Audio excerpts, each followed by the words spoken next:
Pemirsa, Anda kembali bersama kami di Newsline. Masih dalam segmen trending topik. Yang kedua kita akan bahas terkait dengan ini, Kementerian Komunikasi dan Digital yang membentuk Satgas atau Satuan Tugas ya. Ini untuk merumuskan seperti apa aturan pembatasan media sosial bagi anak-anak. Iya, pemirsa, Kementerian Komunikasi dan Digital akan membatasi akses penggunaan media sosial berdasarkan usia. Pembatasan akses media sosial ini dalam rangka percepatan aturan perlindungan anak di ruang digital. Menteri Komdiji Mutia Hafid menyatakan pihaknya telah menandatangani surat keputusan untuk membentuk tim kerja khusus atau Satgas ya. Ya. Tim ini nanti akan menggodok kajian mengenai pembatasan tersebut termasuk aturan lainnya terkait perlindungan anak di ruang digital. Ya, pemirsa, tim kerja ini, Satgas, terdiri dari perwakilan beberapa instansi dan latar belakang, seperti dari kementerian, akademisi, hingga lembaga perlindungan anak yang diwakili oleh Kak Seto.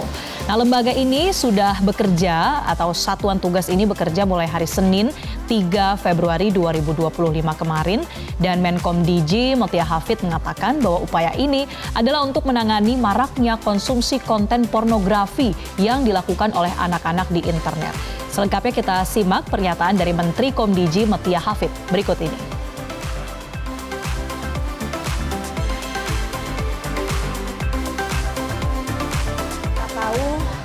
Angka-angka yang memprihatinkan dari kejahatan-kejahatan di dunia maya terhadap anak-anak kita. Di antaranya untuk pornografi anak itu Indonesia keempat terbesar di dunia di ruang digital. Kemudian nanti dari kesehatan mungkin bisa ditambahkan dan juga dari hak-hak anak ditambahkan oleh Men PPPA. Sehingga kemarin melalui Pak Seskap kami diminta untuk mempercepat proses lahirnya aturan perlindungan anak di internet ini, dan timelinenya kurang lebih 1-2 bulan. Jadi besok tim akan langsung kerja untuk merumuskan, dan ini timnya tidak hanya dari kementerian saja, dari akademisi ada Profesor Rosmini dan lainnya, teman-teman akademisi lainnya. Iya, kami hadirkan juga terkait dengan data penggunaan internet di Indonesia sesuai tadi yang disampaikan oleh Menkomdiji Mutia Hafid bahwa Indonesia saat ini tercatat di peringkat keempat di dunia dalam ranah akses konten pornografi terbesar. Tentu ini memprihatinkan sekali ya, Marcel dan pemirsa.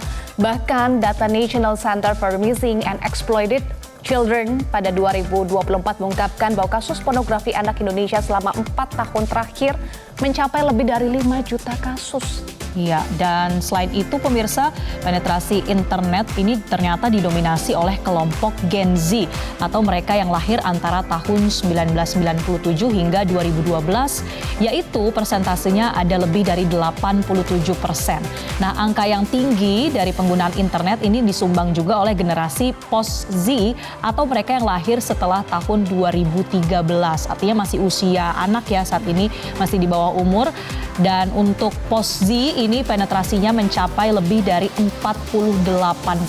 Biasanya mereka menghabiskan 97% waktu di internet untuk berselancar menggunakan gawai. Tapi sayangnya tidak sedikit ternyata yang juga singgah di situs-situs judi online. Jadi masalah pornografi dan judi online ini yang mendorong ya adanya perumusan aturan baru ini. Tentu semangatnya adalah untuk memastikan anak-anak, melindungi anak-anak agar bisa terlindungi dari konten-konten negatif di ruang digital. Salah satu caranya adalah dengan meregulasi penggunaannya dengan batasan usia. Iya. Sebetulnya pemirsa, kalau di negara lain sudah lebih dulu ya, Marcel, untuk ada aturan pembatasan berdasarkan usia. Contohnya di Australia, kita sempat simak dulu beberapa waktu yang lalu pemerintah di Australia ini membatasi umur atau usia pengguna media sosial adalah 16 tahun ke atas yang mulai berlaku pada Januari 2025. Ya, pembatasan di Australia ini pemirsa berdasarkan atau caranya adalah dengan memverifikasi usia dari penggunanya, yaitu dengan teknologi biometrik yang juga didukung dengan basis data pemerintah Australia. Nah, tujuannya tentu untuk mencegah anak menjadi kecanduan konten-konten yang bisa berdampak pada kesehatan mental mereka. Nah, platform media sosial yang melanggar ini bisa dikenakan sanksi ternyata oleh pemerintah setempat dengan denda hingga mencapai 330 miliar rupiah. Nah, itu di Australia. Di Prancis ini juga ada ya, Eva ya aturannya. Ya, di Prancis juga ada, betul Marcel, pemerintah Prancis sudah memperlakukan aturan anak di bawah usia 15 tahun memerlukan izin orang tua untuk membuat akun media sosial. Jadi diawasi oleh orang tuanya. Nah, jika platform media sosial ada yang tidak mematuhi aturan ini, pemerintah Prancis bisa mensanksinya dengan denda. Jadi sama antara di Australia dengan di Prancis, ada aturan juga, ada sanksi juga untuk platform ya. Di Tiongkok juga ada pemirsa aturan pembatasan jam dan durasi penggunaan media sosial bagi anak-anak. Mereka dilarang menggunakan perangkat digital mulai pukul 22 atau 10 malam sampai pukul 6 pagi. Iya, itu ternyata bukan hanya batas usianya ya, tapi juga jam penggunaannya. Kalau di jam 10 malam sampai 6 pagi ini kenapa tidak boleh? Supaya anak-anak bisa mendapat istirahat yang cukup dan berkualitas. Betul. Nah, selain itu untuk anak usia 16 sampai 18 tahun di Tiongkok, penggunaan perangkat digitalnya dibatasi hanya untuk 2 jam per hari saja. Jadi itu pembanding ya, bagaimana kondisi di beberapa negara ini sudah menerapkan aturan pembatasan ruang digital berdasarkan usia. Kita lihat seperti apa nanti di Indonesia. Karena Kementerian Komunikasi dan Digital ini sudah membentuk Satgas atau tim khusus untuk menggodok kajian pembatasan penggunaan media sosial, termasuk aturan lainnya terkait dengan perlindungan anak di ruang digital. Upaya ini disebut untuk melindungi anak Indonesia dari konten pornografi hingga judi online. Lalu seperti apa harapan dan efektivitas dari wacana ini? Kita akan bahas lebih lanjut. Sudah terhubung bersama kami pakar keamanan siber Alphonse Tanujaya. Pak Alphonse, selamat siang. Selamat siang Eva, selamat siang Marcel. Iya, Pak Alphonse, bagaimana Anda melihat terkait dengan wacana pembatasan penggunaan media sosial di Indonesia berdasarkan usia, Pak Alphonse? Kalau kita lihat dari seluruh dunia, yang mengejutkan memang Australia menerapkan itu.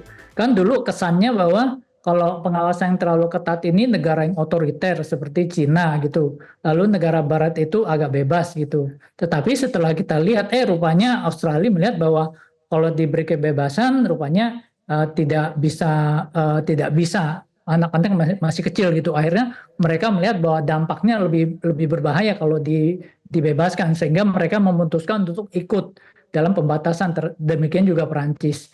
Indonesia mengikuti ini merupakan satu hal yang positif dari sisi kebijakan ya. Dari sisi kebijakan itu hal yang positif. Tetapi kita perlu jujur juga kepada diri kita sendiri bagaimana kita bisa mengimplementasikannya. Kalau di Australia, di Cina, di Perancis, saya masih cukup yakin lah sistem kependudukannya, sistem kontrolnya bisa jalan dengan baik. Nah di Indonesia ini perlu dipikirkan gitu loh, bukannya nggak mungkin atau sulit, tetapi ya satu, data kita sudah banyak yang bocor, lalu bagaimana verifikasinya, metodenya bagaimana, apakah kamu pakai blacklist atau whitelist. Kalau misalnya pakai blacklist, bagaimana cara kontrol untuk anaknya nggak pakai identitas yang lain. Nah hal-hal seperti itu sebenarnya teknis pelaksanaannya yang kita perlu pikirkan bagaimana yang efektif dan bisa berjalan. Jadi jangan cuma di atas kertas aja kita ada pembatasan, tapi dalam kenyataannya kita kebobolan terus. Dasar dari kebijakan ini kan Pak, karena konten-konten negatif itu begitu marak ya, baik pornografi, judi online dan sebagainya. Kenyataannya meskipun sudah ada kebijakan blokir dari pemerintah, tapi apakah konten-konten ini memang masih sangat mudah Pak Alphonse untuk diakses bahkan oleh anak-anak? Ya kalau kita berkaca dari pemberantasan judi online sih rasanya harapannya jauh ya. Kalau kita berkaca dari pemberantasan judi online, tapi ini mungkin skupnya banyak yang harus mencakup kepolisian, lalu PPATK, OJK, tetapi ya itu tetap saja menjadi satu cerminan bahwa seberapa jauh kita mampu, kita benar-benar mau mengatasi kok, tetapi sampai hari ini kita masih jalan di tempat gitu loh. Tapi bukannya tidak mungkin gitu loh. Salah satu metode misalnya pembatasan media sosial ini, katakan metodenya dibalik, jangan metode blacklist. Kalau metode blacklist itu kan semuanya boleh, lalu siapa aja nggak boleh gitu. Harusnya dibalik, semuanya nggak boleh. Semua nggak boleh akses media sosial. Yang boleh akses adalah yang punya KTP, store KTP-nya, foto KTP-nya, verifikasi, store KTP, foto KTP, verifikasi. Jadi metode whitelist yang dipakai. Kalau memang benar-benar mau menerapkan dan mau konsisten. Kalau cuman mau menerapkan, cuman keluarin peraturan, cuman nice to have, nice to hear aja, ya udah keluarin peraturan kita seneng dengernya. Tapi kalau implementasinya pakai blacklist percuma menurut saya. Kenapa? Karena tetap aja semua orang boleh, kamu tinggal blokir yang nggak boleh itu, ya anak-anak dengan mudah akan menembus itu. Kalau kamu pakai whitelist, semua udah nggak boleh. Yang mau akses media sosial, nih aku kasih nih KTP aku Alphonse, nah oke, boleh Alphonse boleh. Ini, oh di bawah umur kamu nggak boleh atau apa. Nah kira-kira metodenya yang perlu dipikirkan. Aturannya kita semua setuju, nggak ada yang nggak setuju bahwa anak-anak harus dijaga dari akses media sosial, akses judul, akses pornografi, semua pasti setuju. Tapi pelaksananya itu yang kita sering sekali bermasalah. Oke, nah ini soal pelaksanaannya ya Pak Alphonse, wacana ini kan positif Anda sebut, tapi soal teknis pelaksanaannya, pembatasan berdasarkan usia seharusnya seperti apa untuk metode teknisnya agar tepat bisa dilakukan? Ini dari kementerian kan mereka akan menurunkan aturan, nanti bekerja sama dengan kementerian lain, dengan pendidik, lalu dengan orang tua. Nah di sana untuk pelaksanaannya mungkin mereka perlu melakukan training. Sekarang kita perlu menyadari yang ingin dibatasi ini kan anak-anak. Anak-anak itu katakan Gen Z. Kita yang ngebatasin Gen X atau mungkin ada baby boomersnya. Nah itu tuh ada kesenjangan komunikasi, kesenjangan teknologi.